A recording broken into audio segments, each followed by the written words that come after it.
todos los miembros, no obstante ser muchos, forman un solo cuerpo. Así sucede con Cristo. Todos fuimos bautizados por un solo espíritu para constituir un solo cuerpo, ya seamos judíos o gentiles, esclavos o libres, y a todos se nos dio a beber de un mismo espíritu. Ahora bien, el cuerpo no consta de un solo miembro, sino de muchos. Si el pie dijera, como no soy mano, no soy del cuerpo, no por eso dejaría de ser parte del cuerpo. Y si la oreja dijera, como no soy ojo, no soy del cuerpo, no por eso dejaría ser parte del cuerpo. Si todo el cuerpo fuera ojo, ¿qué sería del oído? Si todo el cuerpo fuera oído, ¿qué sería del olfato? En realidad, Dios colocó cada miembro del cuerpo como mejor le pareció. Si todos ellos fueran un solo miembro, ¿qué sería del cuerpo? Lo cierto es que hay muchos miembros, pero el cuerpo es uno solo. El ojo no puede decirle a la mano, no te necesito, ni puede la cabeza decirle a los pies, no los necesito. Al contrario, los miembros del cuerpo que parecen más débiles son indispensables. Y a los que nos parecen menos honrosos, los tratamos con honra especial. Y si se les trata con especial modestia a los miembros que nos parecen menos presentables, mientras que los más presentables no requieren trato especial, así Dios ha dispuesto los miembros de nuestro cuerpo, dando mayor honra a los que menos tenían, a fin de que no haya división en el cuerpo, sino que sus miembros se preocupen por igual unos por otros. Si uno de los miembros sufre, los demás comparten su sufrimiento, y si uno de ellos recibe honor, los demás se alegran con él. Ahora bien, ustedes son el cuerpo de Cristo y cada uno es miembro de ese cuerpo. Que el Señor añada bendición a su santa y bendita palabra. Cuando de sentido de identidad se trata, las sociedades y los pueblos viven la gran crisis, el gran dilema de alegar la necesidad de un sentido pleno de identidad. Sin embargo, cuando de sentido de identidad se trata, los cristianos, los creyentes, somos las personas más privilegiadas sobre la faz de la tierra. Primero, porque estamos constituidos como iglesia. Segundo, porque somos una comunidad sentada permanentemente a la mesa de la comunión, donde todos y cada uno de nosotros somos iguales. A mí me parece que ese principio de la vida cristiana nos permite vivir todos en un sentido pleno, no solamente hermanable, sino equitativo. Es decir, la experiencia de la fe cristiana no tiene absolutamente nada que ver con conceptos jerárquicos. La jerarquía, esa conceptualización jerárquica, no está concebida dentro del cuerpo del Señor. Y por el otro lado, todos y cada uno de nosotros, indistintamente la función que realicemos ante los ojos de Dios, todos y cada uno de nosotros somos iguales. Y ese sentido de igualdad lo conforma precisamente el hecho de que tenemos a un Padre. yo tengo a un Padre. Mi Padre es el único Dios y el único Dios verdadero. Es el mismo Dios que usted tiene. Por lo tanto, ¿qué diferencia hay entre usted y yo? Si a fin de cuentas tenemos un mismo Padre. No puede existir ninguna diferencia, porque ambos vivimos la experiencia de ser productos de un mismo Padre. Por el otro lado, dentro del marco de nuestra fe, tenemos la comunión de un Hijo, nuestro reconciliador eterno. ¿Quién me reconcilió a mí con Dios? Jesucristo. ¿Quién lo reconcilió a usted con Dios? Jesucristo. ¿Quién nos reconcilió a todos con Dios? Jesucristo. Por lo tanto, la experiencia de nuestra reconciliación, es decir, usted tal vez puede llegar a una fiesta y alguien que lo invitó, el presidente de la compañía, cuando se encuentre con usted le puede preguntar, ¿y a ti quién te invitó? ¿Verdad? Pero a fin de cuentas lo que es importante en la experiencia de la fe es que tú fuiste invitado a la fe por Jesucristo. Yo fui invitado a la fe por Jesucristo. Así que dentro de la experiencia de la redención, dentro de la experiencia de la gracia, dentro de la fiesta de la salvación, todos fuimos invitados a la fiesta por Jesucristo. Por el otro lado, todos poseemos un Espíritu Santo de quien dice la Escritura que está con nosotros, es decir, anda conmigo y anda con usted también, pero no solamente está con nosotros, sino que dice la Escritura que está en nosotros. Es decir, el Espíritu Santo que está en mí es el Espíritu Santo que está en ti.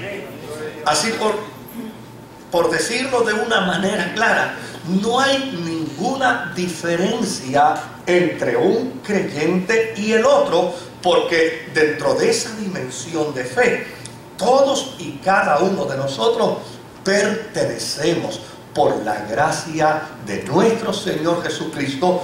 Todos y cada uno de nosotros pertenecemos a la iglesia del Señor. Ahora, ¿qué otra cosa es extraordinaria con respecto al planteamiento del apóstol San Pablo en esta carta? Que desde luego hoy me voy a ahorrar todo el contexto histórico, porque a mí me parece que todos conocemos lo que motivó a Pablo a escribir la carta a los Corintios. Pero lo que es interesante dentro de la carta es que Pablo, para explicar el concepto de la iglesia, no se va a un concepto institucional, ni se va a un concepto empresarial, porque a fin de cuentas un concepto institucional o empresarial puede tener un entendimiento distinto a lo que es una corporación, a lo que es una empresa, a lo que es un negocio.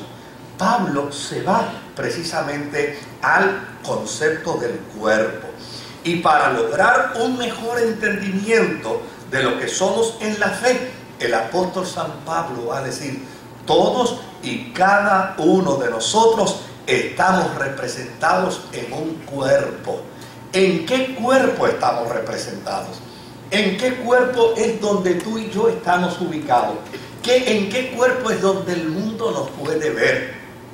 ¿En qué cuerpo es donde el mundo nos puede contemplar? ¿En qué cuerpo es donde el mundo puede decir: ahí está María, ahí está José, ahí está Alberto, ahí está Sandra, ahí están todos los hombres y todas las mujeres que han confesado a Jesús como Señor y Salvador? Pues en el cuerpo en que el mundo nos ve es precisamente en el cuerpo de Jesucristo.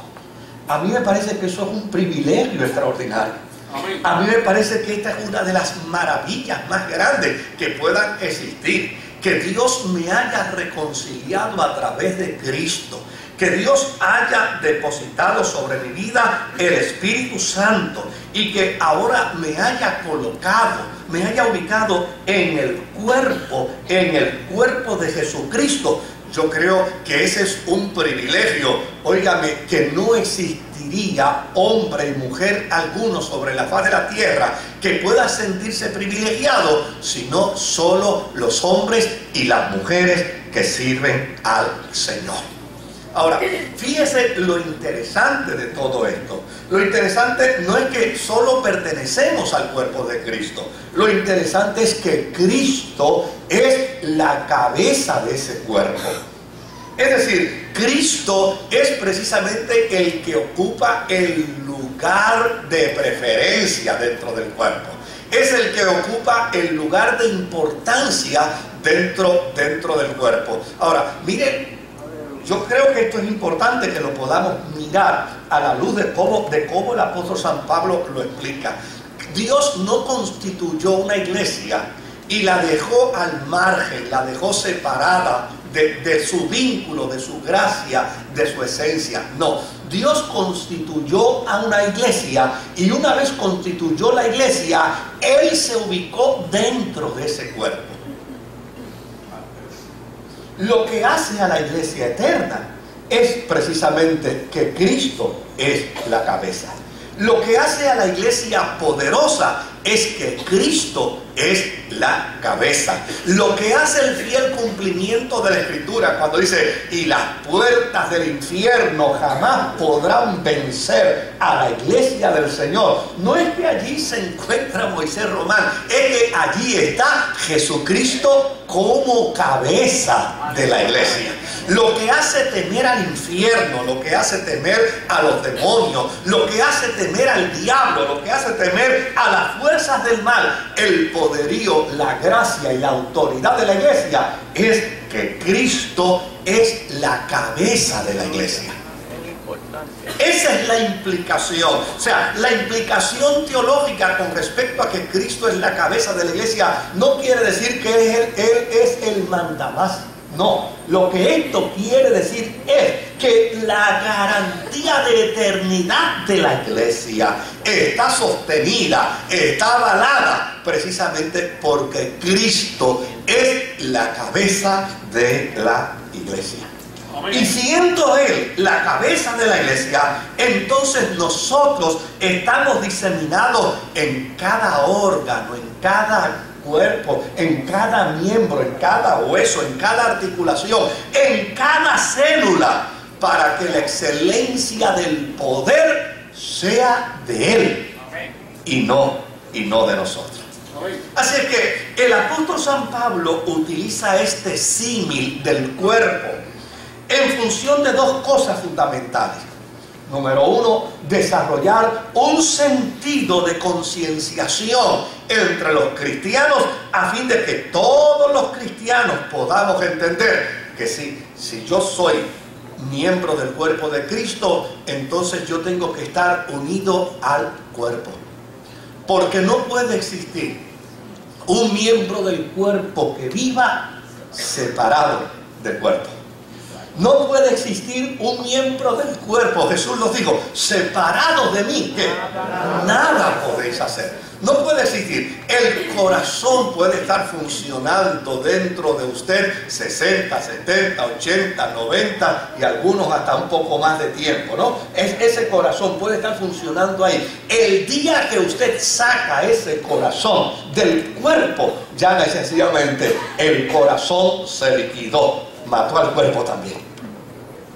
Liquida el cuerpo también. Así que Pablo utiliza el símil del cuerpo para crear conciencia. Yo no me puedo separar de la comunión de la iglesia. Yo no me puedo separar de la vida de la comunidad. Yo no me puedo separar de los creyentes que adoran al Señor. Porque a fin de cuentas, lo que es importante en la experiencia de la fe es conseguir la unidad de la iglesia. Por el otro lado, si la iglesia tiene conciencia de unidad, alguien dijo en una ocasión, en la unidad está la fuerza. ¿Verdad? Si desarrollamos una conciencia de unidad, entonces es que podemos procurar realmente ser eficaz. en la consigna que la iglesia tiene sobre la tierra. Fíjese cuál fue la oración final de Jesús una vez concluye su ministerio terrenal. La oración final de Jesús es precisamente que sean uno, como tú y yo somos uno, para que el mundo pueda saber que tú me enviaste. Porque la vitalidad de la iglesia se adquiere como resultado de ese sentido de unidad de cada creyente, de cada hombre, de cada mujer. Óigame, que pueda decir: podemos tener diferencias, podemos tener conceptualizaciones teológicas distintas, podemos interpretar de manera diferente, alguien me decía en esta mañana: pastor, yo quiero que usted me explique muy bien, lo que se postula en las Sagradas Escrituras con respecto al Apocalipsis. Le digo: bueno, depende de qué escuela. Y me dice: ¿cómo de qué escuela? Pues de las distintas maneras de interpretar el Apocalipsis. Me dice: pero explíquemelo bien. Le digo: chico, pero es que yo no te puedo explicar. A mí me tomó eso como 4 meses explicarlo en la iglesia, no te lo puedo explicar en un par de minutos. Me decía: pero a mí me interesa. Mira, las diferencias siempre nos van a acompañar. Siempre nos van a acompañar. Lo que es importante es que los creyentes no nos detengamos en términos de las diferencias, sino que más bien creemos una conciencia de que qué bueno que somos diferentes. Qué bueno que somos diferentes. Porque, mire, Pablo dice aquí: si todo el cuerpo fuera oreja. ¿Usted se imagina que usted sea todo una oreja, desde la cabeza hasta los pies? ¿Cómo llegaría usted a la iglesia? ¿Cómo usted funciona? ¿Usted se imagina si todo el cuerpo suyo fuera nariz? ¿Ah? ¿Cómo usted pudiera funcionar? ¿Sabe algo? A veces pensamos y entendemos que lo más importante dentro de la vida de una iglesia es la uniformidad. Y pensamos que lo importante es desarrollar un concepto de uniformidad. Óigame, y la uniformidad no puede servir para el cuerpo de Jesucristo, porque el apóstol San Pablo dice con perfecta claridad que la iglesia no puede ser todo oreja, que la iglesia no puede ser todo nariz, que la iglesia no puede ser todo ojo, porque si la iglesia es todo uniforme en un solo miembro del cuerpo, ¿sabe lo que sería la iglesia? Una anomalía, una anormalidad. Para poder ser normales, tenemos que tener muchos miembros. Para poder ser normales, tiene que haber en nuestro cuerpo diversidad de miembros. Si no existe la diversidad de miembros en nuestro cuerpo, llana y sencillamente no podemos funcionar como cuerpo. Pablo tiene perfecta claridad sobre este concepto. Y es lo que él quiere transmitir a la vida de la iglesia. Es lo que él quiere compartir a la vida de los creyentes. Porque muchas veces nosotros caemos en la trampa de pensar que lo importante, o lo importante, lo indispensablemente importante, es la uniformidad.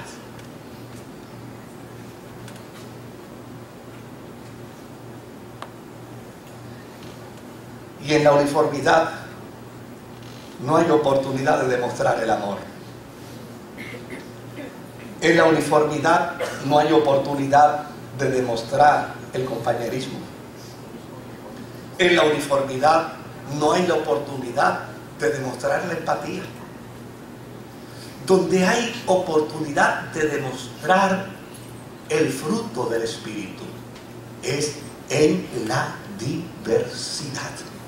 Oiga, cuando usted dice: mira, fulano de tal tiene un montón de cosas que a mí no me gustan, pero es mi hermano. Fulana de tal actúa de una manera que a mí, pero es mi hermana. O sea, es cuando comprendemos la realidad de la diversidad y dentro de esa comprensión podemos afirmar, somos la iglesia del Señor, somos el cuerpo de Jesucristo. El planteamiento del funcionamiento del cuerpo físico dentro de la carta del apóstol San Pablo nos provee de una analogía apropiada a fin de que nosotros podamos entender lo que es la diversidad dentro de la unidad. Por ejemplo, escúcheme ahora, y me perdonan los especialistas de la salud que saben mucho más de esto que yo. La columna vertebral tiene 26 huesos. En el cráneo hay 8 huesos. En la cara hay 14 huesos. En el oído hay 8 huesos. Hay un hueso que se llama el hueso hioides. Hay 25 huesos en el tórax. En los miembros superiores de nuestro cuerpo hay 64 huesos. En los miembros inferiores de nuestro cuerpo hay 62 huesos, para hacer de nuestro esqueleto uno de 209 huesos. Algunos más anchos, algunos más largos, algunos más cortos, algunos con más grosor, otros con menos grosor, algunos más fuertes, algunos más débiles. Pero ¿sabe qué? Todos ellos constituyen el esqueleto de un solo cuerpo. Pero no solamente eso. Ese esqueleto de un solo cuerpo con 209 huesos tiene más de 650 músculos individuales fijados al esqueleto. 650 músculos, algunos más grandes, otros más cortos, algunos con más grosor, otros un poco más finitos, pero todos y cada uno de ellos, como dice el apóstol San Pablo, todos y cada uno de ellos se entreteje, se une, se vincula para darle forma y para darle movimiento perfecto al cuerpo. En adición a ello, tenemos órganos, 2 pulmones, un intestino delgado, un intestino grueso, un estómago, un vaso, 2 riñones, un hígado, un cerebro. Todos tenemos lengua, aunque no deberíamos, tal vez en algunos casos, tener. Una lengua nada más. 2 Millones de células. Usted sabe, millones de células.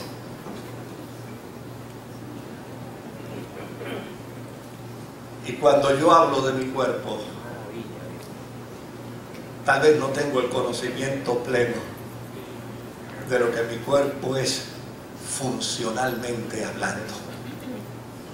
Pero lo que es importante dentro del proceso es que cada uno de nosotros, cuando el apóstol San Pablo está escribiendo esta carta, se le está escribiendo a una comunidad que tiene una guerra increíble, donde ya sencillamente hay unas diferencias étnicas, hay unas diferencias económicas, hay unas diferencias políticas, hay unas diferencias sociales, y hay una gente que está diciendo, no, juntos pero no revueltos, allá los blanquitos en un lado, los más morenitos en el otro lado, los más intelectuales en el otro lado, los que tienen un nivel de espiritualidad más alto en otro lado. A la hora de tomar la cena, no debemos tomarlas todos a la misma vez, sino que cada cual, conforme a sus posibilidades económicas, debe juntarse con aquel que tenga las mismas posibilidades económicas para entonces poder disfrutar de una experiencia equilibrada en la cena del Señor. Y el apóstol San Pablo dice, se les olvida que ustedes son los miembros del cuerpo de Cristo, y todos los miembros del cuerpo de Cristo, para ser cuerpo, tienen que estar unidos, tienen que estar vinculados. ¿A quién se le ocurrió en la noche de hoy dejar el brazo en su casa? ¿A ¿A quién se le ocurrió dejar la mano o el pie? ¿A quién se le ocurrió decir hoy, yo voy a dejar el corazón aquí en la sala de mi casa y lo recojo cuando venga? A nadie se nos puede ocurrir tal disparate. El cuerpo camina de forma y de manera integral, aún con sus dolores, aún con sus angustias. Oiga, la maravilla del cuerpo lo que plantea es precisamente toda la diversidad y la buena disposición que cada uno de ellos tiene para servir unos a otros en el momento en que sea necesario. Una vez yo me antojé de hacerme una casita en el campo y logré conseguir a un hombre que había servido muchos años al Departamento de Inteligencia de la Marina de los Estados Unidos, y este hombre había sufrido un accidente, quedó pillado entre dos barcos y había sufrido un accidente en su columna vertebral.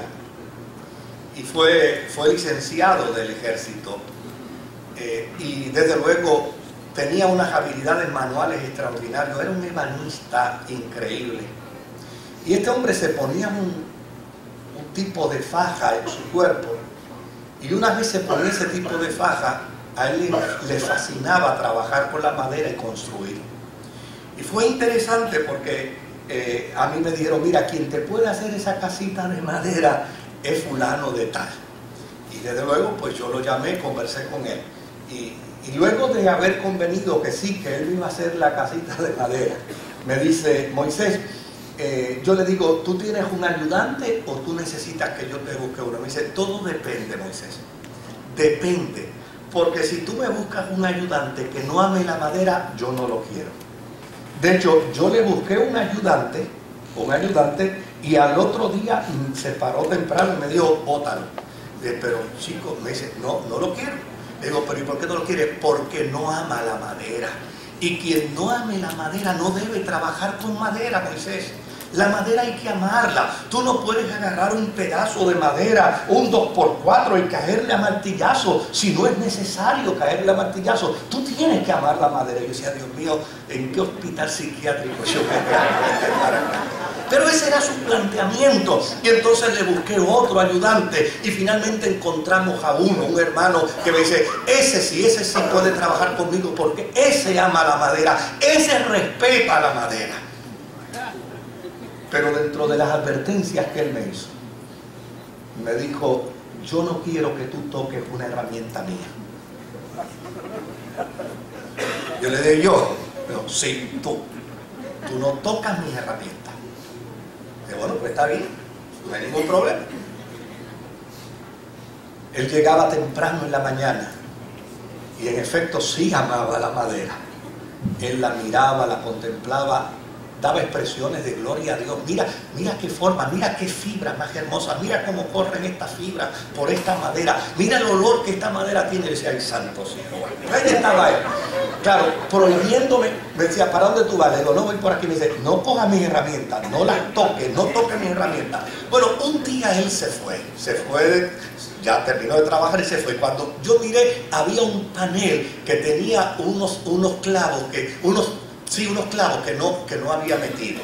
Y yo dije, Dios, pero ¿qué le pasó a este? Presentó el panel y dejó eso ahí. Pero eso puede venir un viento y puede arrancarlo. Déjame ponerlo. Así que como él no estaba, yo abrí la caja de herramientas, saqué uno de sus martillos y en efecto, él tenía muchísima razón con su argumento, porque yo apunté muy bien con el dedo pulgar. Cuando yo apunté bien con el dedo pulgar, ahí zumbé el martillo. No le di al clavo, pero el dedo pulgar se llevó todo el golpe.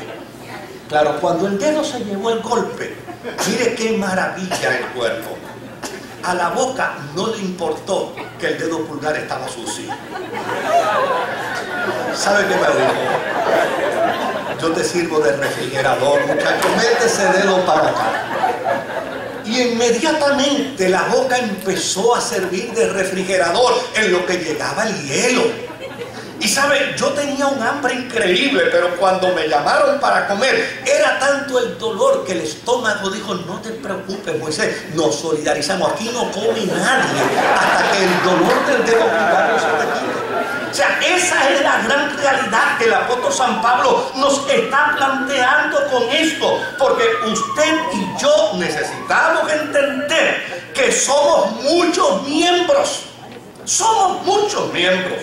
Óigame, somos muchos miembros, pero estamos complementados dentro de un cuerpo. Desde luego, somos independientes, pero a la misma vez somos interdependientes. Nadie es tan independiente que pueda creerse el llanero solitario en el cuerpo del Señor. Podrá ser una solitaria, pero no el llanero solitario. Y como cuerpo, todos estamos orientados a un solo propósito. ¿Sabe cuál es el propósito? La del cuerpo. El corazón trabaja para bendecir todo el cuerpo. Los riñones trabajan para bendecir todo el cuerpo. La sangre trabaja para bendecir todo el cuerpo. Los pies caminan para bendecir todo el cuerpo. Las manos funcionan para bendecir todo el cuerpo. Los pulmones funcionan para bendecir todo el cuerpo. Pablo está desarrollando una tesis en medio de la iglesia de Corinto para hacerle saber a todos los creyentes, a todos los cristianos, que sí hay diversidad, hay tareas que tú realizas, hay tareas que cada uno de nosotros realiza, hay experiencias distintas dentro de las tareas que realizamos, pero toda y cada tarea que nosotros realizamos tiene un solo propósito: la edificación del cuerpo de Cristo, que es la iglesia. ¿Cómo se forma ese cuerpo? Es una maravilla saber cómo se forma el cuerpo de Cristo. El cuerpo de Cristo se forma mediante unas consignas espirituales que están demarcadas en la fe de la iglesia. Número 1, id y haced discípulos. Es decir, id y buscar miembros del cuerpo. Id y hacer discípulos. Ahora, una vez tú haces los discípulos, capacita a los discípulos, dice bautizándolos, ¿verdad? En el nombre del Padre, del Hijo y del Espíritu Santo. Y no dice matar, dice bautizándolos. Entonces, oye, pero ven acá. Voy, busco el discípulo, lo discipulo y lo bautizo. ¿Y qué hago? Nada más. ¿Por qué? Porque cuando tú y yo fuimos a las aguas bautismales, mira lo que aconteció allí. Esa es una de las maravillas de la fe. Una vez emergemos del agua, el Espíritu Santo nos coloca en su cuerpo donde Él soberanamente quiere. Amén. Él nos coloca en el cuerpo donde Él entiende que podemos servir, donde Él entiende que podemos bendecir. Desde luego, ¿qué miembro del cuerpo somos? Yo no lo sé. Yo no lo sé. Yo no sé qué miembro del cuerpo soy. Alguien podrá decir, bueno, usted es el pastor. ¿Y qué? Eso en términos de la función. Pero en términos del cuerpo, yo no sé qué miembro del cuerpo soy. Y qué bueno que usted tampoco lo sabe.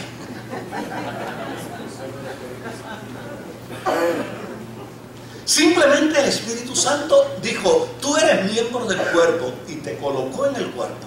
¿Saben para qué? Para que de esa manera nosotros no caigamos en la trampa de la soberbia, no caigamos en la trampa de la arrogancia, no caigamos en la trampa de la jactancia.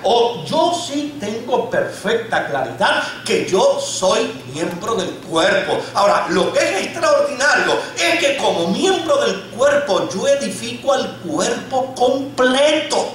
Amén.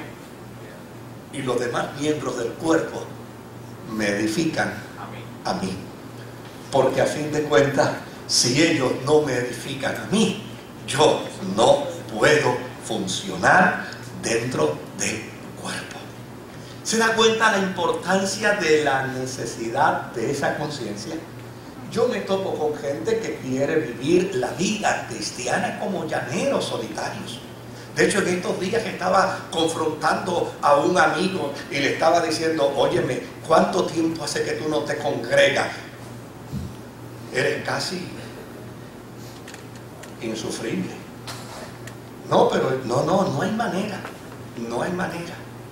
Los creyentes necesitamos interactuar unos con otros. Los creyentes necesitamos compartir.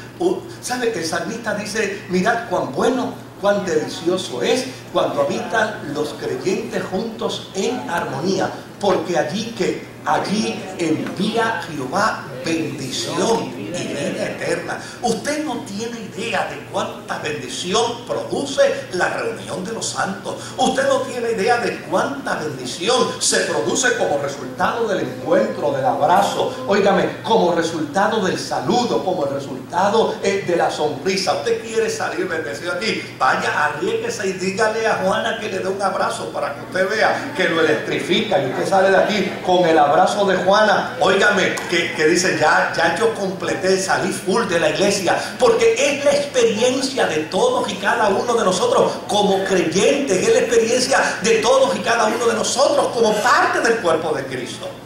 Mire, yo fui pastor de una congregación, he sido pastor de varias, ¿verdad? De una en particular, donde por esas cosas que suceden, pues hubo una diferencia y había cierta incomodidad con la decisión que yo había tomado. Y por algunos días pues había gente que estaba medio incómoda y uno extrañaba el saludo de ellos. Pero ese domingo en el altar le dije al Señor, Señor, si hoy no me abrazan, tú vas a tener que venir a darme un abrazo a mí, porque yo necesito un abrazo.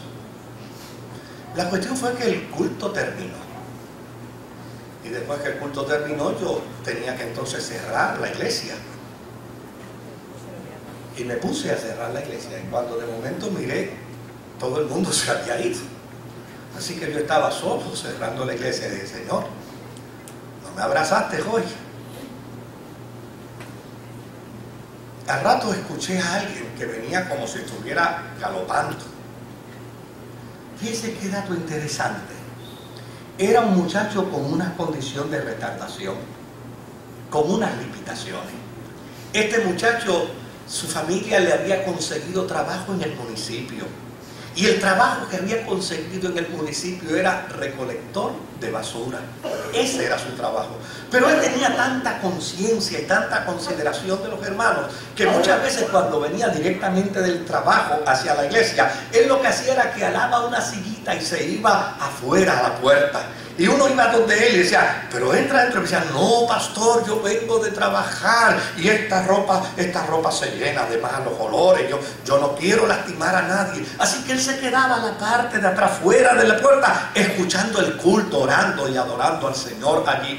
De alguna manera yo le había pedido al Señor un abrazo. Y Dios tiene un sentido del humor extraordinario, mejor que el mío. ¿Y sabe qué sucedió? Él llegó a su casa y cuando llegó a su casa le dijo a la abuela con la que vivía, hazme un poco de café para dormir. Y en el momento en que la abuela le estaba preparando el café, dijo, ¡ay! Yo no le di un abrazo al pastor. Y salió corriendo a más de 1 milla de distancia de su casa a la iglesia. Llegó sudado y cuando me vio dice, ¡ay, gracias a Dios, pastor, porque yo ahora le puedo dar el abrazo! Óigame, aquel abrazo fue el abrazo de Dios. Aquel abrazo fue la respuesta de Dios. Porque es así como funciona el cuerpo de Cristo. Somos bendecidos unos a los otros. Somos estimulados a la fe unos a los otros. Desde luego, hay quien pueda escoger la amistad del mundo. Pero la amistad del mundo es una experiencia circunstancial. La experiencia de la vida de fe, la experiencia de la vida cristiana, la experiencia de aquel hombre hombre, de aquella mujer que tiene conciencia de lo que es en el cuerpo de Cristo, es la experiencia que valida la realidad del cuerpo. Por lo tanto, siendo iglesia, poseemos virtudes únicas como ninguna otra institución. Número uno, somos un cuerpo vivo. Somos un cuerpo activo. Por ser miembros del cuerpo de Cristo, somos un cuerpo eterno. El cuerpo de Cristo no son los creyentes que estamos vivos alrededor del mundo, no. El cuerpo de Cristo son todos los creyentes, vivos y muertos. Son todos. ¿Se da cuenta qué grande es el cuerpo de Cristo? Qué vivo es el cuerpo de Cristo. Qué activo es el cuerpo de Cristo. Es un cuerpo indestructible.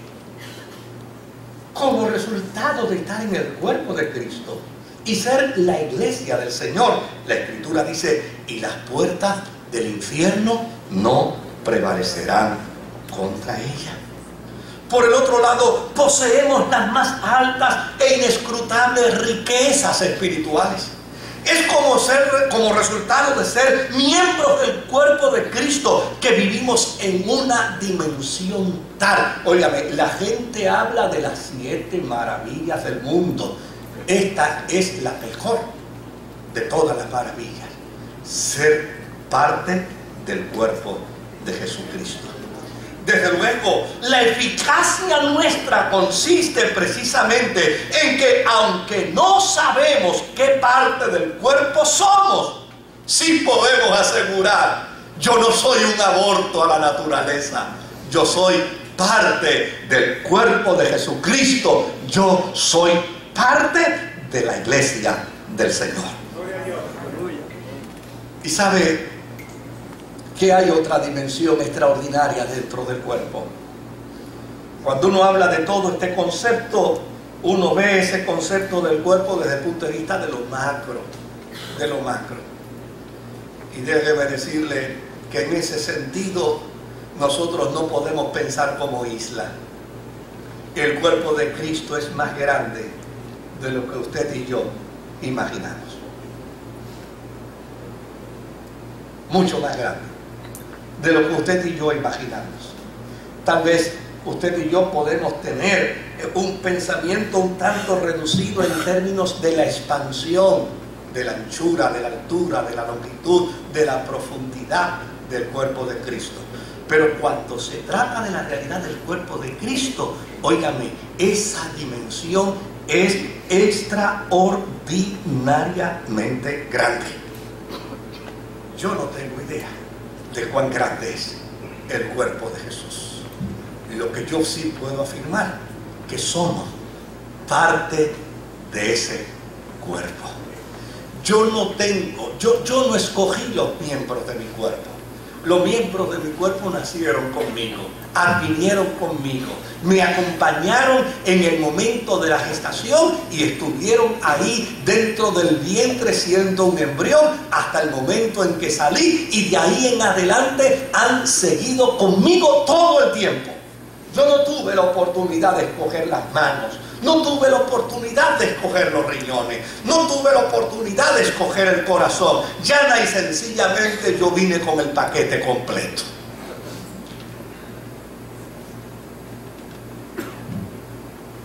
Así es el cuerpo de Cristo. Él nos llamó, Él nos reconcilió, Él nos dio su Espíritu Santo, Él nos llevó a la experiencia del bautismo, Él nos integró a su cuerpo. Pero permítanme decir algo más dentro de esta experiencia, ahora en lo micro, no en el cuerpo en toda su dimensión, sino del cuerpo desde el punto de vista de la iglesia como comunidad en cada lugar, en cada sitio. Nosotros como iglesia debemos entender también que somos miembros del cuerpo de Jesucristo, que somos miembros de la iglesia del Señor y que llana y sencillamente Dios nos ha dado el privilegio de ser constituidos en una comunidad de fe. Una comunidad de fe donde tal vez haya algunos que estén más adelantados, donde haya algunos que estemos menos adelantados, pero a fin de cuentas a todos nos han constituido miembros del cuerpo del Señor. Una comunidad de fe donde probablemente algunos y cada uno de nosotros hayamos tenido la gran bendición y la gran oportunidad de poder crecer y de poder prosperar en algunas áreas, y otros tal vez no tengamos esa misma oportunidad, pero a fin de cuentas todos somos miembros de una misma comunidad, de la iglesia del Señor. Algunos tal vez hayan podido tener la oportunidad de una mejor educación, otros tal vez no hemos tenido la misma oportunidad de una buena educación, pero a fin de cuentas lo que es importante es que todos y cada uno de nosotros pertenecemos a la comunidad de fe, a la iglesia del Señor, que es el cuerpo de Jesucristo. ¿Y por qué esto es importante? Es importante porque gracias a la integración en Cristo tenemos la certeza que este cuerpo está completo con cada uno de nosotros. Y ahí es donde yo quiero invitarlo a llegar. No es un acto de soberbia, no es un acto de arrogancia, no es un acto de orgullo, es un acto de afirmación.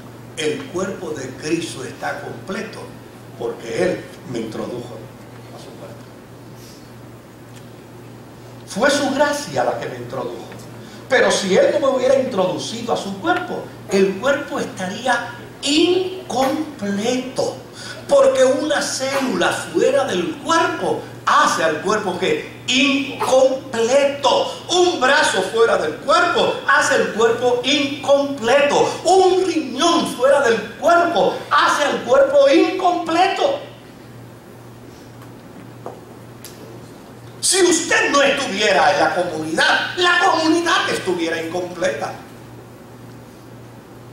La comunidad se completa. Me encanta esa expresión de Lucas cuando dice en el libro de los Hechos: y añadía el Señor a su iglesia los que habían de ser salvos. Es decir, la comunidad se completa en la medida en que hombres y mujeres confiesan a Jesucristo y vienen a conformar ser el cuerpo del Señor. ¿Por qué esto es importante, queridos? Ahora en lo micro, esto es importante porque llana y sencillamente en medio de cada uno de nosotros puede haber un sentido de independencia por nuestras capacidades, por nuestra instrucción, por nuestro nivel social, por nuestro nivel profesional, pero dentro del marco de esa independencia, todos y cada uno de nosotros somos interdependientes. Tú necesitas la oración de tu hermano y tu hermano necesita tu oración. Tú necesitas el apoyo de tu hermano y tu hermano necesita el apoyo tuyo. Tú necesitas el abrazo y el saludo de tu hermano y tu hermano necesita el abrazo y el saludo tuyo. No hay tal cosa como partir de una premisa equivocada que nos pueda hacer creer que podemos sobrevivir en la soledad y en el anonimato. No, separados del cuerpo, nada podemos hacer. En ese concepto de lo micro hay otra cosa que yo quisiera decirles. Y aquí es donde tal vez usted se va a tribular conmigo.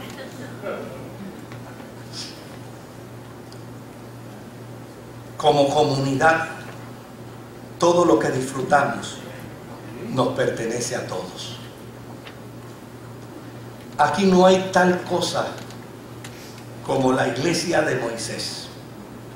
Tal vez alguien pueda decirlo para identificar, pero no hay tal cosa como eso. Porque esta es la iglesia de todos. Y esta iglesia esta comunidad es tan mía como suya. Y lo que esta comunidad tiene, oiga bien, lo que esta comunidad tiene es de todos. ¿Y sabe lo que esto provoca en nosotros?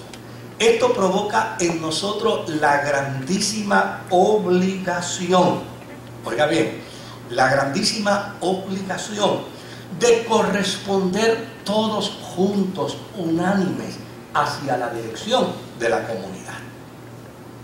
Y por aquí viene, como me dijo una hermana el domingo pasado, también que usted iba, pastor, y al final lo dañó. Pues aquí viene el daño que yo voy a hacer, claro que sí, que viene. Mire, esto nos conmina a todos, nos obliga a todos a entender que como comunidad, miembros de una comunidad, donde todo lo que aquí hay es de nosotros, de nuestros hijos y de los hijos de nuestros hijos, que lo que usted ve aquí es de la comunidad. Aquí nadie se puede llevar nada consigo, nadie, absolutamente nadie, porque todo es nuestro. El lenguaje de la iglesia es un lenguaje inclusivo, en términos de que todo es nuestro. Nuestras son las bendiciones y nuestras son también las responsabilidades. Mire qué interesante. El viernes antepasado nosotros tuvimos la asamblea de la iglesia. El domingo pasado tuvimos inclusive que hacer algo, una vía que nos produce el reglamento para decir si no tenemos el quórum apropiado para poder conformar todo el trabajo, entonces hay que ir al próximo culto del domingo para que de esa manera toda la comunidad pueda avalar las decisiones que se tomaron en la asamblea. ¿Sabe algo? Yo no voy a preguntar cuántos brillaron por su ausencia, pero déjeme decirle lo siguiente: yo les desafío a hacer de la iglesia, a hacer de la comunidad una que es suya, a comprometerse con la comunidad y entender que esta es la comunidad de todos. Aquí nadie tiene más, ni nadie tiene menos. Aquí nadie puede sentirse con derechos sobre los demás y nadie puede sentirse con menos privilegios que nosotros. Es la comunidad de todos. Pero mire lo que sucede cuando la iglesia no participa dentro de sus procesos, cuando la iglesia no participa dentro de sus responsabilidades, cuando la iglesia no participa dentro de su deber. ¿Sabe lo que sucede? Entonces la iglesia se deforma y entra a desarrollar otra cosa que no es iglesia. Hoy en día las comunidades religiosas se dividen en dos. Una que es comunidad y otra que es centro tipo auditorio. Es decir, ¿cuál es el centro tipo auditorio?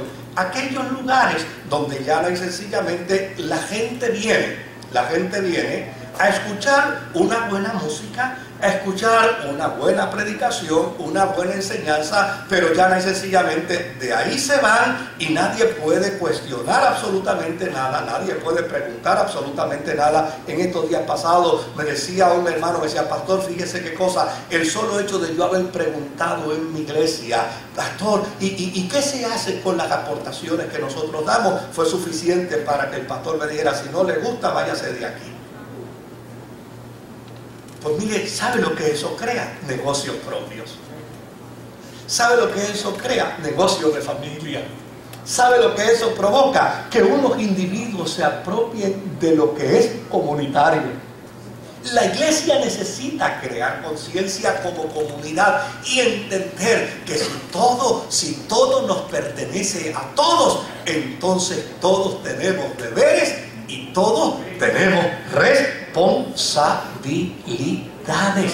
Y esos deberes y esas responsabilidades nos deben llevar a entender que a la hora de tratar los asuntos de la fe, trabajamos todos. A la hora de tratar los asuntos de solidaridad, nos solidarizamos todos. Pero a la hora de trabajar con los aspectos administrativos, los debemos trabajar todos.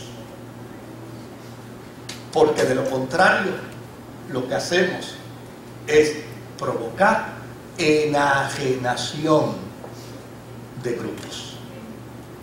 Y la iglesia no puede enajenarse en sí misma.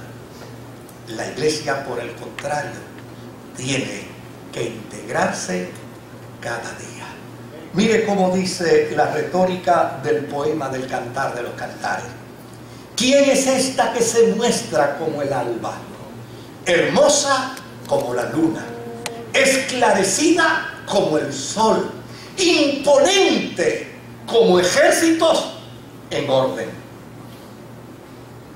A esa pregunta retórica del poeta del Cantar de los Cantares, la iglesia primitiva respondió: esta es la iglesia del Señor. Esta es la iglesia del Señor. Sobre la faz de la tierra no hay una institución más esclarecida como el sol que no sea la iglesia del Señor. Pero a la misma vez no puede existir una organización más imponente como ejércitos en orden que no sea la iglesia del Señor. Y todos y cada uno de nosotros somos iglesia. Que el Señor nos los bendiga.